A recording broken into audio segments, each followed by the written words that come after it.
Hare Krishna, my friends. How are you doing? Tonight, we continue our journey through the Nectar of Devotion. This book by Srila Rupa Goswami describes the path of devotion to our divine couple, Sri Sri Radha and Krishna. So let's continue our pilgrimage tonight through these different landscapes of devotion. Tonight, we're on chapter 40, and it's about reverential devotion, and that's on page 321 of the book, or 359 of the PDF. Before I get started, let me offer my pranams. Nama Vishnu Padaya Krishna Prashtaya Bhutale Srimati Bhaktivedanta Swaminiti Namane. I offer my respectful obeisances unto His Divine Grace, A.C. Bhaktivedanta Swami Prabhupada, who is very dear to Lord Krishna, having taken shelter at his lotus feet. Vanchakalpatrubhischa kripasindhubhyevacha patitanam bhavanebhyo vaishnavebhyo namo namaha. I also offer my respectful obeisances unto the Vaishnava devotees of the Lord here and around the universes.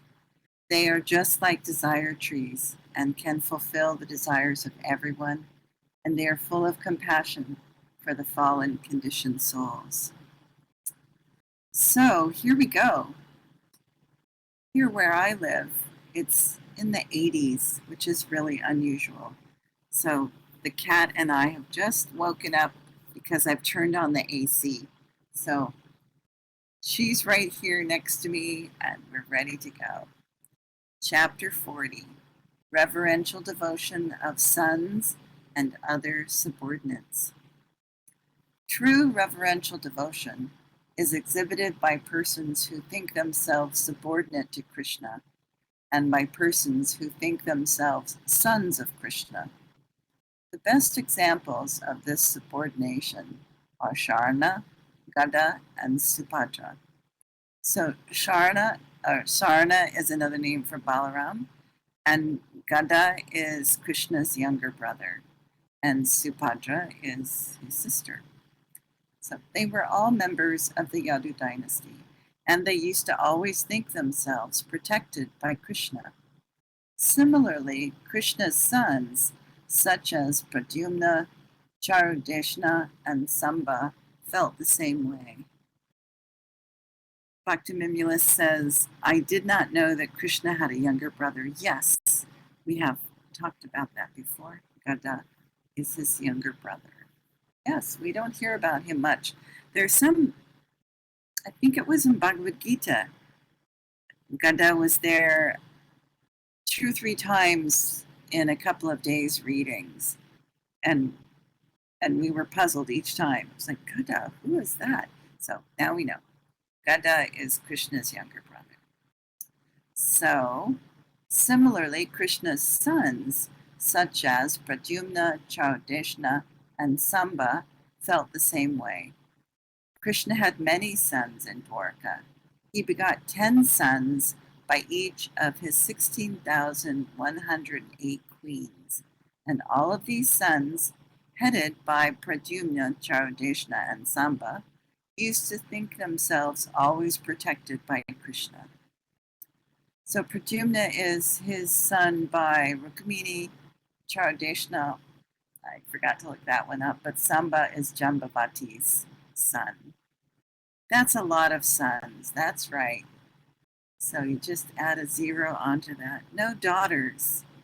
Yeah, I always thought there were 10 sons and 1 daughter, but I don't know. I have to look into that. That's my homework. That's my homework. When Krishna's sons dined with him, they would sometimes open their mouths for Krishna to feed them. Sometimes when Krishna would pat one of his sons, the son would sit on Krishna's lap, and while Krishna was blessing the son's head by smelling it, the others would shed tears, thinking how many pious activities he must have performed in his previous life. Out of Krishna's many sons, Pradyumna, a son of Krishna's chief queen Rukmini, is considered the leader. Pradyumna's bodily features resembled Krishna's exactly. Pure devotees of Krishna glorify Pradyumna because he is so fortunate, like father, like son. Greece says, you would think 50-50 chance for sons and daughters. Oh, well, it's his pastime, right? So sons are important, but there have to be daughters in order for the sons to be successful. So that's my homework. I'm looking into it. There is a description in the Harivamsha of Pradyumna's activities when he kidnapped Prabhavati. Pradyumna addressed Prabhavati at that time and said, quote, "My dear Prabhavati, just look at the head of our family, Sri Krishna. He is Vishnu himself, the supreme driver of Garuda, and he is our supreme master. Because we have become so proud and confident of his protecting us, we sometimes do not even care about fighting with Tripurari, Lord Shiva." End quote. There are two kinds of devotees engaged in devotional service. I need to move my page over. In devotional service with awe and reverence. And the servitors in the abode of Dwarka always worship Krishna as the most respectable and revered personality of Godhead. Okay, so another comment here from Bhakta Greece. Garuda, I know, is supposed to be a holy bird. Yes, he is. All the gods and goddesses have carriers, and Vishnu's carrier, his thing that transports him from place to place, is Garuda, who is a giant eagle-like bird. All right. They are captivated by Krishna because of his super excellent opulences. The members who always thought themselves protected by Krishna could readily convert their conviction into practical demonstration, because it was sometimes found that the sons of Krishna acted very unlawfully in various places. Nonetheless, they were given full protection by Krishna and Balaram. Even Balaram, the elder brother of Krishna, sometimes unknowingly offered respect to him. Once, when Krishna came before Lord Balaram, he was anxious to offer his respects to his elder brother, but at that time Balaram's club was lowered down upon Krishna's lotus feet. In other words, the club in Balaram's hand offered its own respects to Krishna. These feelings of subordination, as explained above, are sometimes manifested as anubhava. When demigods from the heavenly planets came to Sri Krishna, all of Krishna's sons followed them, and Lord Brahma sprinkled water from his kamandalu upon them. When the demigods came before Krishna, instead of sitting on golden chairs, the sons sat down on the floor, which was covered with deerskin. Sometimes the behavior of Krishna's sons appears similar to the behavior of his personal servants. For example, the sons used to offer their obeisances. They were silent, submissive, and gentle, and they were always ready to carry out Krishna's orders, even at the risk of life. When present before Krishna, they bowed down on the ground. They were very silent and steady, and they used to restrain coughing and laughing before the Lord. Also, they never discussed Krishna's pastimes in conjugal love. In other words, devotees who are engaged in reverential devotional service should not discuss the conjugal love affairs of Krishna.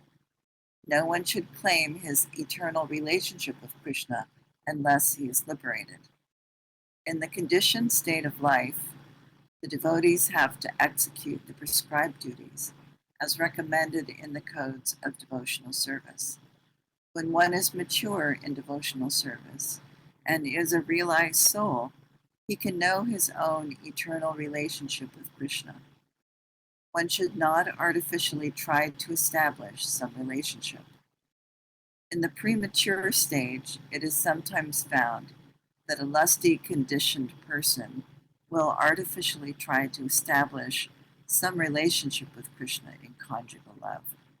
The result of this is that one becomes prakriti sahajya, or one who takes everything very cheaply.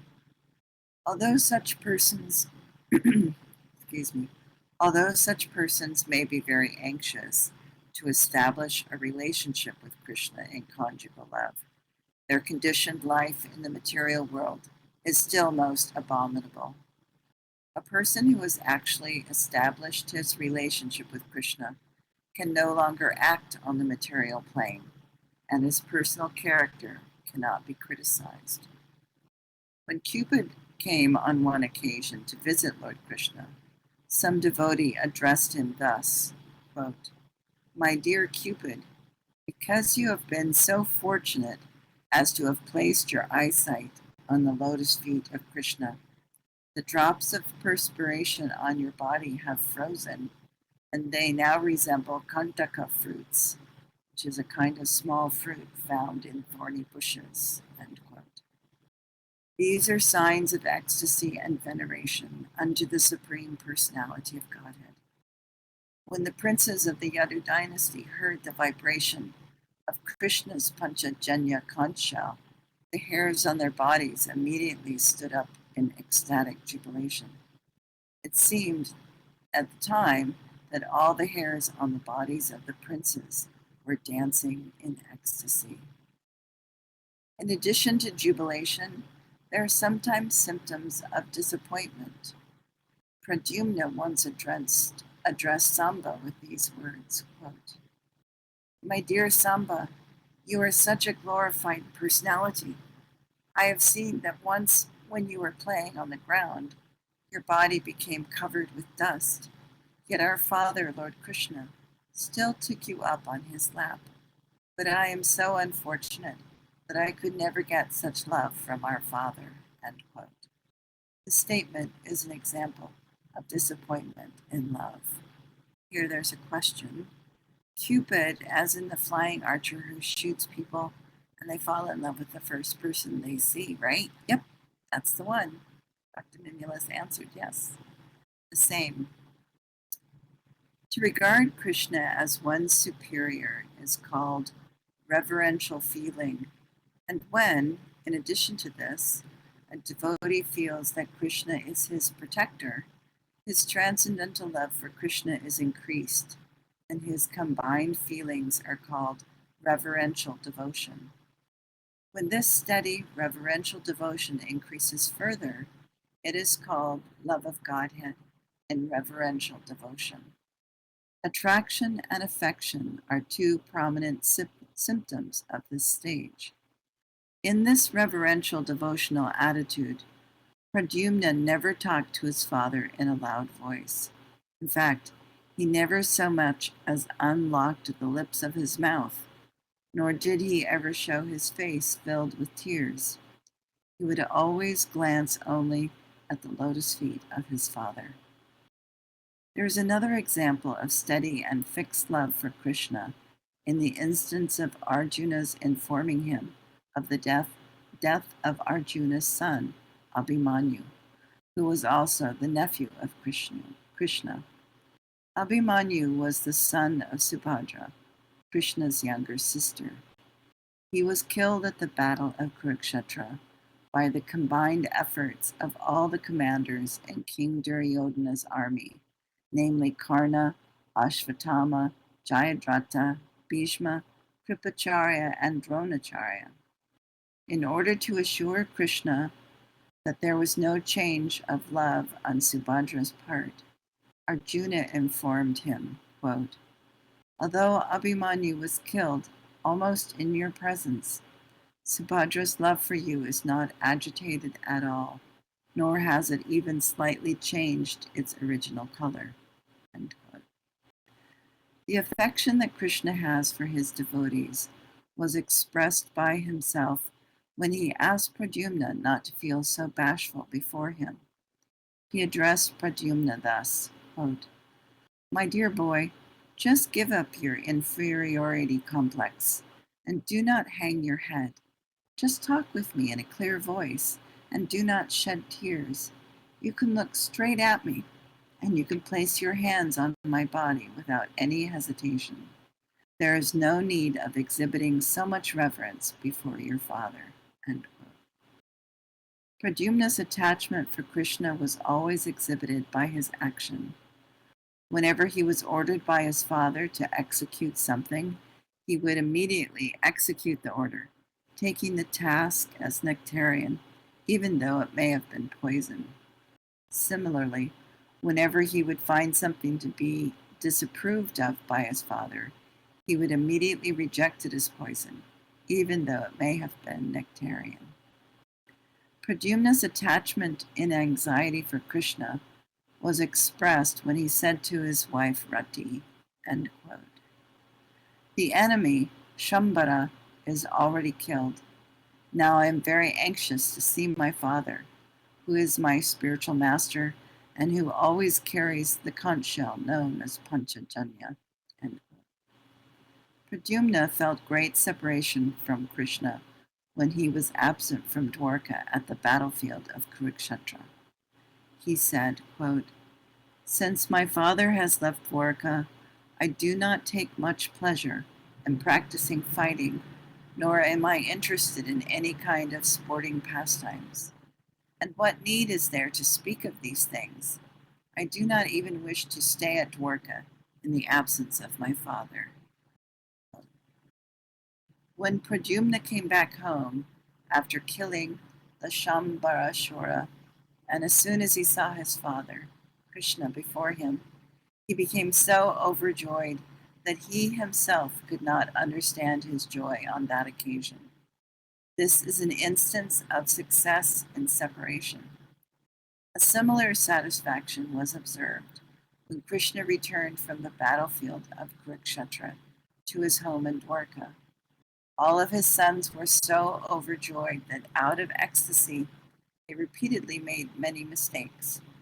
These mistakes were a sign of complete satisfaction. Every day, Pradyumna looked over Krishna's lotus feet with tears in his eyes.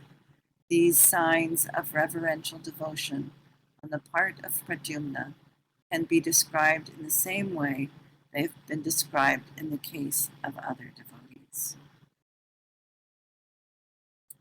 Next chapter is chapter 41, Fraternal Devotion. When a devotee is permanently situated in devotional service, and by different symptoms of ecstasy, he has developed and matured a fraternal mellow or flavor in relationship with the personality of Godhead. At that time, his feeling is called fraternal love of Godhead. The impetus for such fraternal love of God is God himself. When one is liberated and discovers his eternal relationship with the Supreme Lord, the Lord himself becomes the impetus for increasing fraternal love. The eternal associates of the Lord in Vrindavan have described this as follows, quote, "The Lord, Hari, whose bodily hue is like the Indranila jewel, whose smiling is as beautiful as the kunda flower, whose silk dress is as yellow as golden autumn foliage, whose chest is beautified with garlands of flowers, and who is always playing upon his flute. The enemy of the Aga demon is always attracting our hearts by wandering about Vrindavan." End quote. There are similar statements of fraternal love expressed outside the jurisdiction of Vrindavan.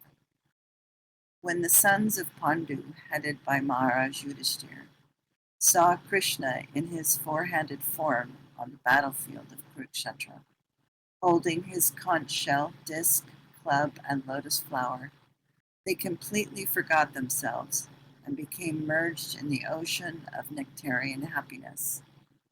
This shows how the sons of Pandu, King Yudhishthira, Bhima, Arjuna, Nakula, and Sahadeva, were all caught up in fraternal love for Krishna. Sometimes the different names, forms, paraphernalia, and transcendental qualities provoke fraternal love.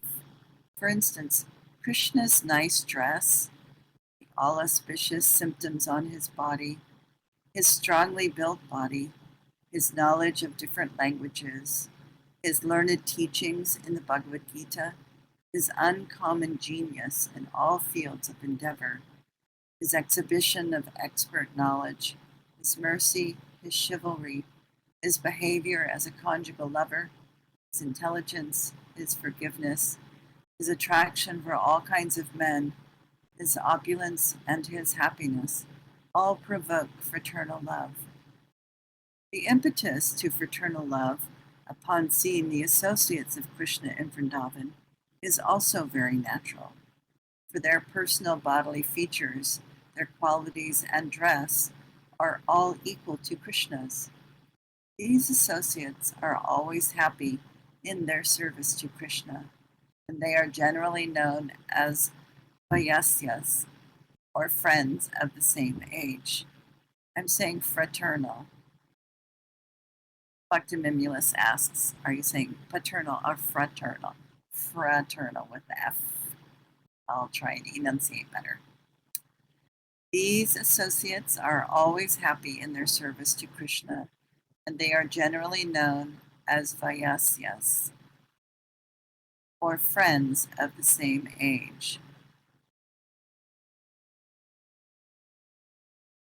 So Greece is saying fatherly, no, not paternal, fraternal, as in friends, friends of Krishna. So this is the rasa of Krishna, a relationship with Krishna as a friend. So fraternal.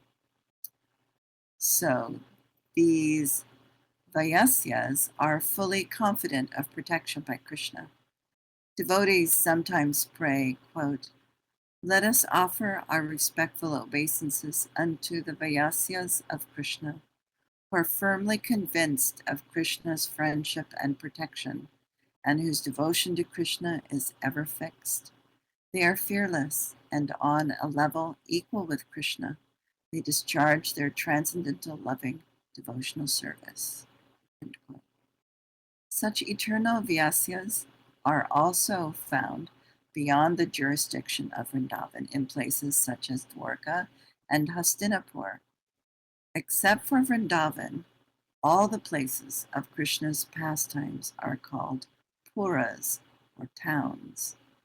Mathura, Hastinapura, the capital of the Kurus, are both puras.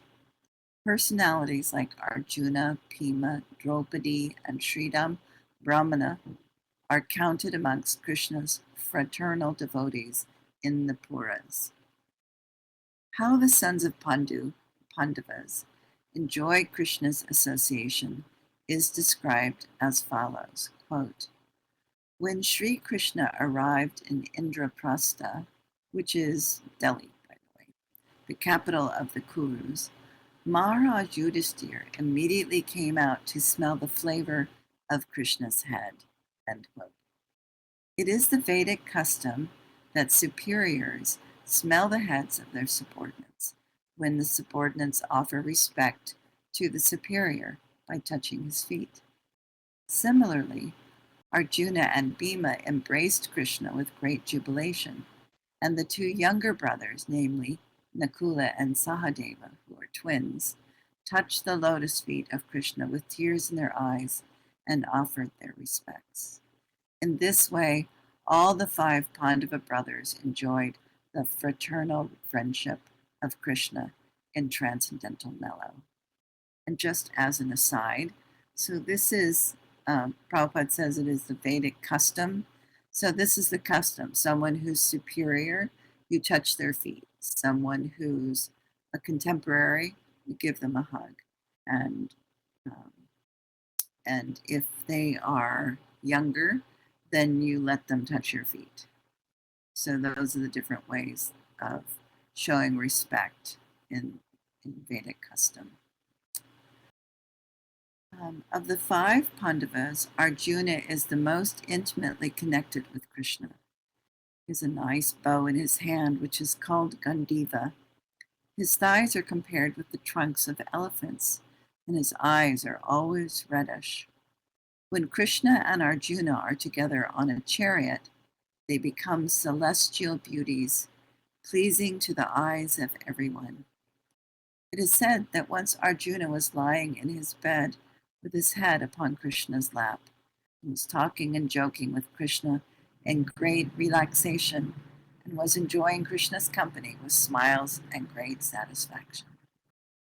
As far as the Vayasyas, the friends in Vrindavan, are concerned, they become greatly distressed when they cannot see Krishna even for a moment.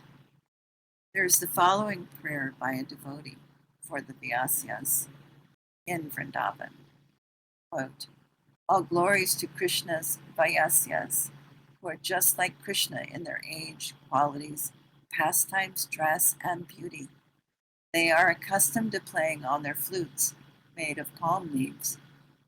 And they all have buglehorn bugles ornamented like Krishna's with jewels such as Indranila and with gold and coral. They are always jubilant like Krishna.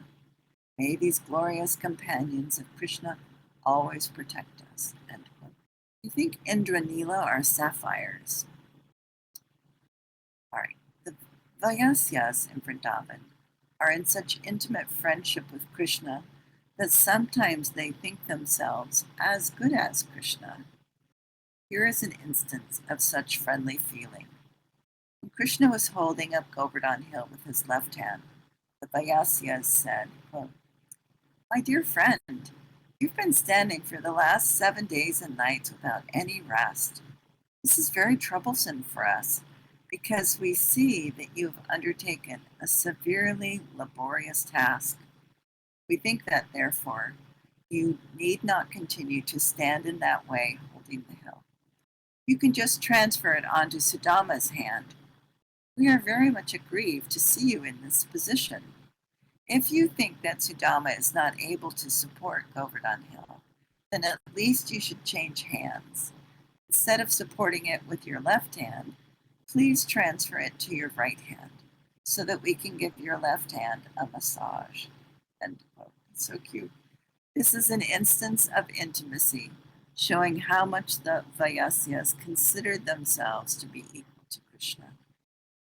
In the Srimad Bhagavatam, 10th canto, 12th chapter, 10th verse, Shukadeva Goswami tells King Parikshit, quote, my dear king, Krishna is the supreme personality of Godhead to the learned transcendentalists. He is the supreme happiness for the impersonalists. He is the supreme worshipable deity for the devotee. And he is just like an ordinary boy to one who is under the spell of Maya. And just imagine, these cowherd boys are now playing with the Supreme Person as though they are on an equal level. By this, anyone can understand that these boys must have accumulated heaps of the results of pious activities to enable them to associate the Supreme Personality of Godhead in such intimate friendship. Oh, Bhaktivinoda says, yes, nice story. The one about the massaging his hand, that's so cute.